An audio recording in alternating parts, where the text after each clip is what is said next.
বলছি এটা কি হাসানুজ্জামানের নাম্বার? তোর মার ভাতারের নাম্বারে জেরের বেটা যাই রে। কেন গো? জেরের বেটা যাই তোকে লজ্জা লাগে না, শরম লাগে না? তোর মার ভাতারের মোবাইলে ফোন করছে।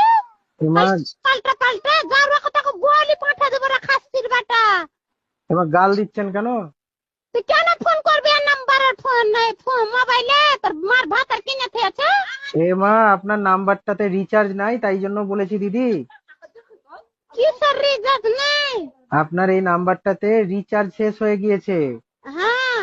তো পয়সাটা না ভরলে সিমটা নষ্ট হয়ে যাবে। আপনারই তো ভালোর জন্য ফোন করেছি। ও আপনি আমাকে না, আপনি আমার বুঝা ভুল আছে। একটা নাম্বার আমাকে খুব বিরক্ত করে জ্বালাইছে, তো অন্য অন্য নাম্বারে ফোন করছে। আপনি আমাকে কত গাল দিলেন বলুন তো? হ্যাঁ, আমার ভুল হয়েছে। অন্য আর অন্য নাম্বারে ফোন করছে রে ভাই, তো আমার মাথা খারাপ করে দিচ্ছে। রাত 12টা করে মানে না, 2টা মানে না, ওগুলো কিছু করলে তো মানে না। আপনি একটা কাজ করবেন, রাত্রিবেলা ফোনটাকে বন্ধ করে দিবেন, তাহলে আর আপনাকে বিরক্ত করতে পারবে না, ঠিক আছে? হ্যাঁ। আর এটাতে আজকে একটা রিচার্জ করে নিবেন 75 টাকা দিয়ে। 75 টাকা দে। হ্যাঁ, রিচার্জ করে নিলে তাহলে কি হবে, আপনার এই নাম্বারটা বন্ধ হবে না, চালু থাকবে। ঠিক আছে, তুমি অপারেশন করছো নাকি? হ্যাঁ, আমি ফারাক্কা অফিস থেকে বলছি। ফারাক্কা অপারেশনে?